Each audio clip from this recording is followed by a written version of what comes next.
Father Time's childhood. When Father Time was just a boy, he had to complete a test. The universe asked him to find a place where life stopped, but still exists. At the mere age of 11, Father Time had no command of the seconds that ticked by. Time passed by, as it does for us now, only a second at a time. The universe that gave him this told him that he could be taken to any place he asked. If he succeeded, he would be granted with a command over time, with the Father's staff. He wished to be taken to the mountains and through cities, but his results only caused him to wander around in self-pity. Everything is in such a hurry, carried by a flurry of fake and fictitious fallacies taken as facts. So, Father Time, only known then as Time, chose to retire to a quieter place and see what confidence he could garner back. Upon his arrival in a small wood out in a foreign land, he chose to wander for a while as he pondered the task at hand. The sun was out, and the trees were green. Not a creature stirred as he passed by a slow stream. Suddenly, the world around him grew white. The leaves, the stream, even the creatures were covered in ice. "Oh, grub roots!" a voice cursed from the east as Time ran over to see if anyone was hurt. What he found, to his surprise, was a young lady in a dress that looked like a single flow and a flower petal that was upturned and draped down to her sides. It was far more exquisite than the robes that Time wore.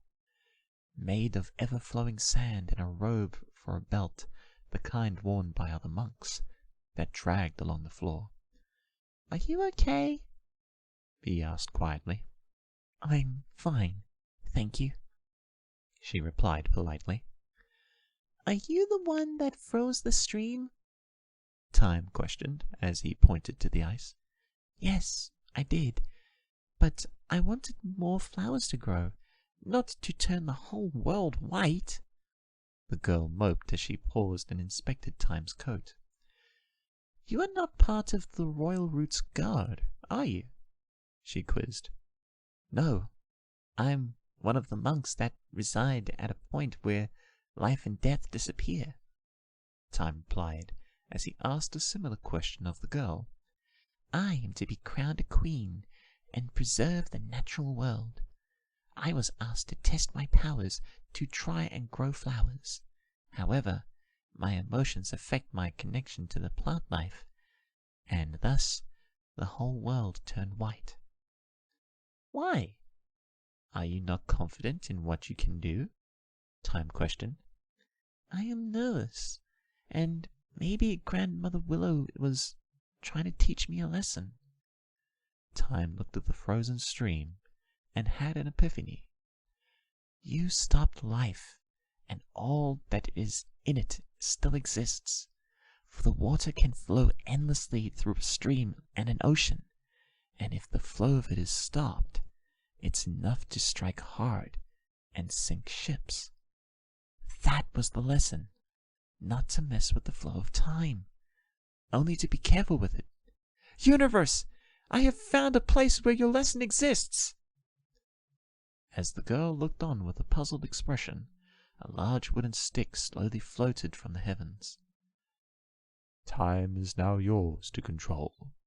Use it wisely, and when your work is done, return home." Time turned his attention to the girl in the flower dress. "Let me help you, as you have given me this gift, Princess." Time waved the staff and reversed the effects of the spell the girl recently cast. "Try again. This time breathe, and don't worry about the past." Once more, the girl cast the spell, only to end up with snow. Time undid her actions and continued to do so for an hour or so. After much persistence, she finally turned her surrounds into the thing she wanted to begin with. A ring of crimson roses encircled them, and they smiled at each other as the princess had completed her test with her newfound friend.